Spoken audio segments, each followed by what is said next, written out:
Hi, everyone. I wanted to get on here today to address the events that took place yesterday in the assassination of Charlie Kirk.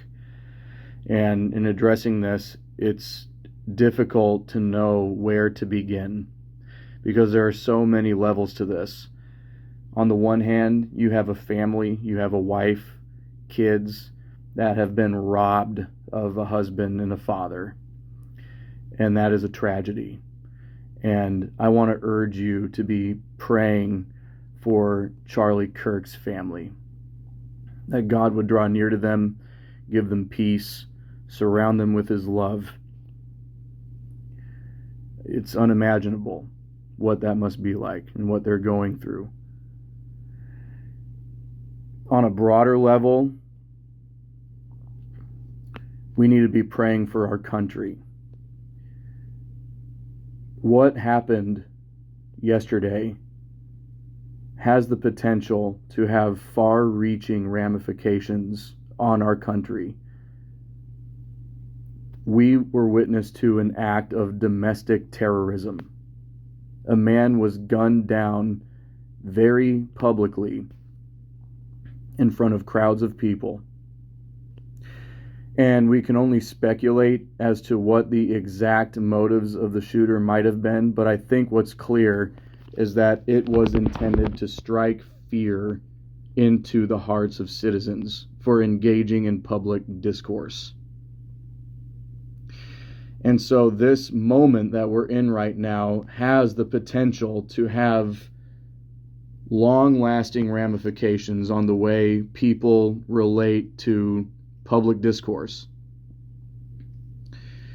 And what it does is it reveals to us how deeply divided we are as a society, that we have been brought to this point where people are willing to commit acts of physical violence on other people that they disagree with. So pray for Charlie Kirk's family. Pray for the state of our country, that God would unite us, that he would use this to wake people up. I also want to urge you with a couple of things. The video evidence of his assassination is available. I would urge you not to go looking for it. Don't go seeking that out. I didn't see it myself, but from what I understand, it is gruesome, it is horrific, and you do not need to be allowing that imagery into your heart and mind. I also want to urge you to refrain from getting drawn in to unproductive discussions and debates online. There is so much evil that's being spouted right now by people online. So many people celebrating this, and we can be tempted to get drawn in to that and to roll around in the mud. And I would just urge you, refrain from doing that. Pray for those people. I just want to end here by reading the scripture that Charlie's wife posted fairly recently. It's Psalm 46. I want to read it for us here. I think it's very appropriate in a time like this. God is our refuge and strength, a very present help in trouble. Therefore we will not fear, though the earth should change, and though the mountains slip into the heart of the sea, though its waters roar and foam, though the mountains quake at its swelling pride. There is a river whose streams make glad the city of God, the holy dwelling places of the Most High.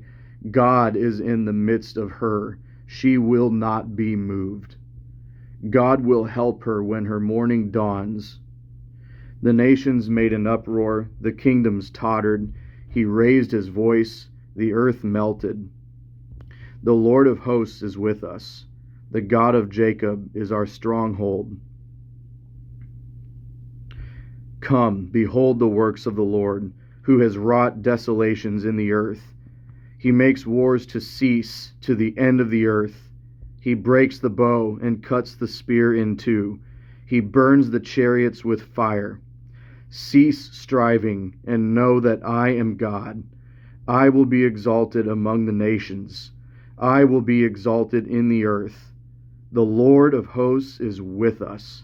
The God of Jacob is our stronghold. I just want that truth to comfort you in this time, that the God of heaven and earth is our refuge and our stronghold, and he will be exalted in the earth, and nothing can thwart his purposes. And I just want to end this by saying we have been given the gospel, the good news. And that good news is a message that has power to transform individuals and families and communities. And so I want to urge you, do not hold back in making that message known.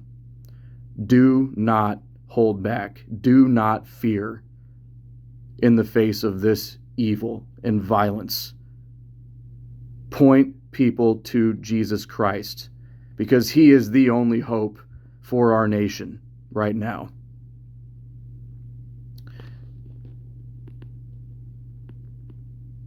Make Christ known.